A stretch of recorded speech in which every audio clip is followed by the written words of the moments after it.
So this is actually,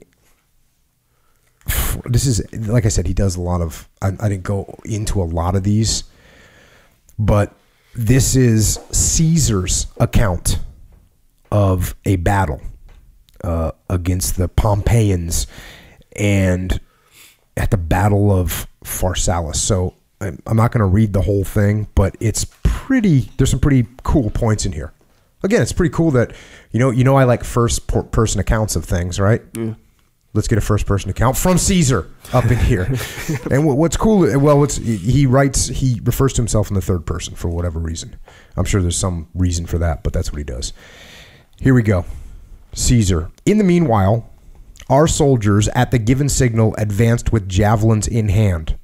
But having noticed that Pompey's soldiers were not running towards them, and taught by experience and trained by previous battles, they slowed down and stopped in the midst of their run in order not to arrive out of breath and worn out. That's pretty legit. They're like, oh, these guys aren't running towards us. We don't need to run towards them to save our breath. Some moments after, having taken up their run again, they launched their javelins, and immediately afterwards, according to Caesar's order, drew their swords. The Pompeians conducted themselves perfectly, little compliment to the enemy.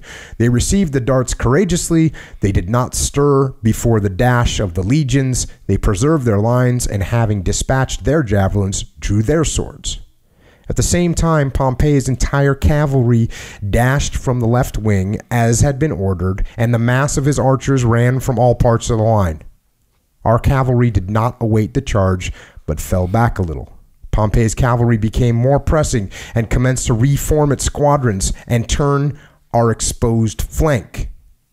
As soon as Caesar saw this intention, he gave the signal to the fourth line of 6 cohorts.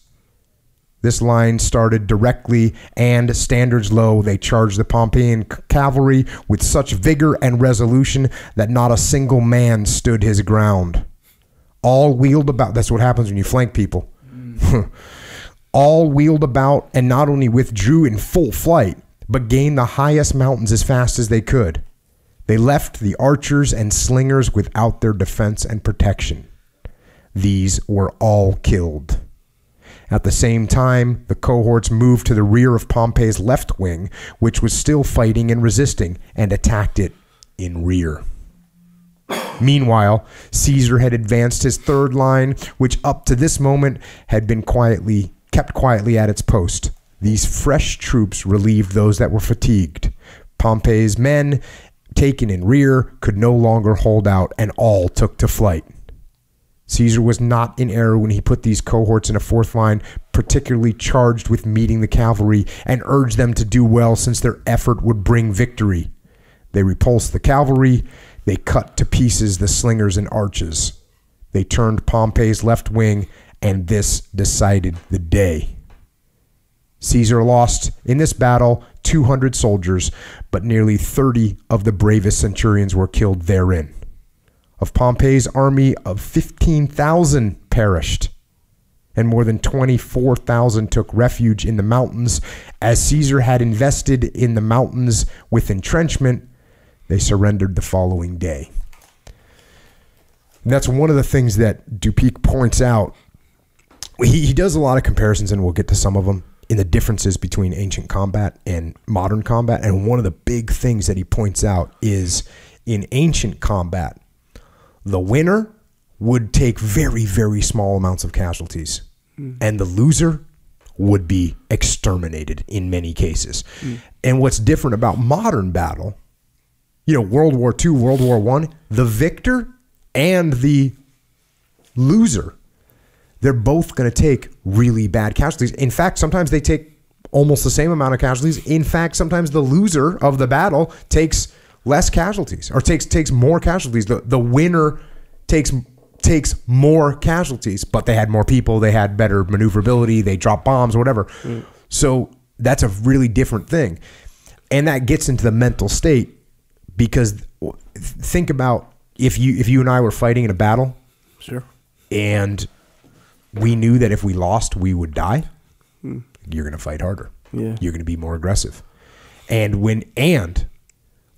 if the battle started to turn, you were going to run to try and save yourself. Yeah.